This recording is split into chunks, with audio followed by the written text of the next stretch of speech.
special, I call it a unique idea to help us feed a lot of hungry people with peanut butter. Don. Thank you, Tyron. You know, Chip, this show just always keeps getting better. And you talk about space not being full, but at the peanut building over at WC9, we're busting out the brim this year, Tyron. We're full up.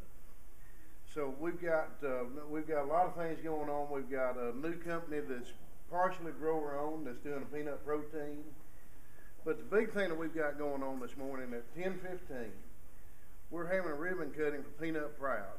I think everybody knows what the peanut industry went through earlier this year. And so the first thing that happened was that the folks in Blakely said, hey, you know, we've gotten a bad rap on this. And in Blakely, Georgia, they had a little thing called a Peanut Proud Expo. And so we kind of took that idea as an industry.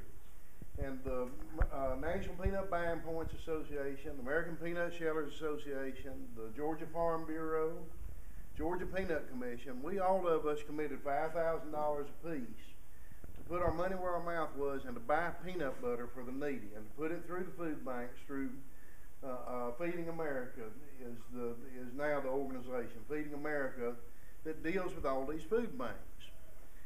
And so to date, Tyron, we've done 350,000 peanut butter sandwiches. Isn't that great? We've had other folks who have donated, and one of the things we wanted to do with our Peanut Proud and Feeding Georgia effort was to encourage folks when they came to Sunbelt to bring a jar of peanut butter and come by our exhibit and put it in. So we've got collection bins for the food banks there. Chip and the folks at Sunbelt were gracious enough to work with us and to allow us to do this and to promote this, and we're just excited about the opportunity. The number one asked for thing in the food banks right now is peanut butter. And it really is not rocket science when you think about that. The fact is that we've got a product that's good and it's good for you, and it's a cheap protein source. Mama always knew it was good and good for you, didn't she? How many peanut butter and jelly sandwiches your mom make you, Ty? I don't know, about 300 pounds. I don't know. I grew up pretty well on it.